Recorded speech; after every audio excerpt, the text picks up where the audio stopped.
Assalamualaikum warahmatullahi wabarakatuh. Waalaikumsalam warahmatullahi wabarakatuh. Adik-adikku, apa kabar semuanya? Alhamdulillah baik. Nah, terima kasih atas kesempatan adik-adikku yang telah meluangkan waktunya untuk mendengarkan penyuluhan kakak tentang mengenal virus corona dan mencegahnya. Nah, adik-adik, perkenalkan, nama kakak Mutmina Pratiwi Putri Papua, mahasiswa dari jurusan Teknologi Laboratorium Medik kelas 1A. Nah, adik-adik, ini kakak bagikan template atau live atau kalian bisa baca. Saya Ijam.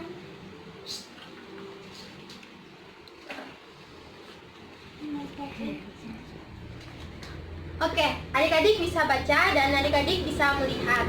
Nah, adik-adik, apa sih sebenarnya virus corona tersebut? Sebelum kakak menjawab, kakak akan memberitahukan kepada adik-adik semua, infeksi virus corona tersebut itu pertama kali ditemukan di kota Wuhan, Cina pada akhir Desember 2019. Nah, coronavirus adalah virus yang menyerang sistem pernafasan. Virus ini dapat menyebabkan infeksi pernapasan ringan seperti flu, juga bisa menyebabkan infeksi pernapasan berat seperti infeksi paru-paru atau pneumonia. Nah, coronavirus ini dapat menyebar dari manusia satu ke manusia lainnya, walaupun lebih banyak menyerang lansia.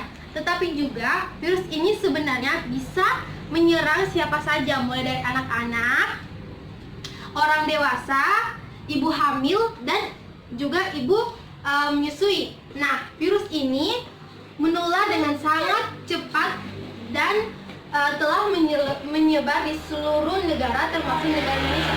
Jadi adik-adik semuanya, semoga kita dapat terlindungi dari virus ini karena memang virus ini itu sangat-sangat berbahaya. Nah, terus penyebab infeksi virus corona tersebut disebabkan oleh virus corona. Kebanyakan virus corona menyebar seperti virus lainnya, seperti pada umumnya. Yang pertama, percikan air liur pengidapnya. Nah, kalau kita terkena percikannya, itu kita akan bisa terjangkit juga dari virus corona. Terus yang kedua itu, kita menyentuh wajah atau tangan orang yang pengidap penyakit tersebut. Terus kita menyentuh mata, hidung, atau mulut setelah memegang barang yang dipegang oleh orang tersebut yang pengidapnya ya. Terus yang keempat ini tinja atau feses. Nah, yang ini itu sangat jarang terjadi. Nah, bagaimana cara kita mencegahnya? Yang pertama itu kita melakukan social distance, yaitu menjaga jarak minimal 1 meter. Yang kedua itu kita memakai masker. Yang ketiga itu kita rajin mencuci tangan. Yang keempat itu kita tidak menyentuh wajah kita. Terus yang kelima itu kita tidak berjabat tangan atau kita bersalaman tangan kepada yang lebih tua ataupun sesama teman kita. Terus yang terakhir itu kita menerapkan etika batuk dan bersin.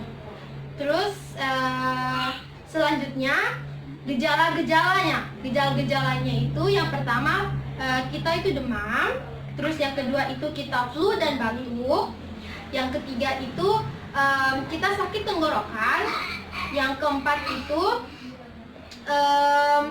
kita sesak nafas, yang kelima itu kita letih dan lesu.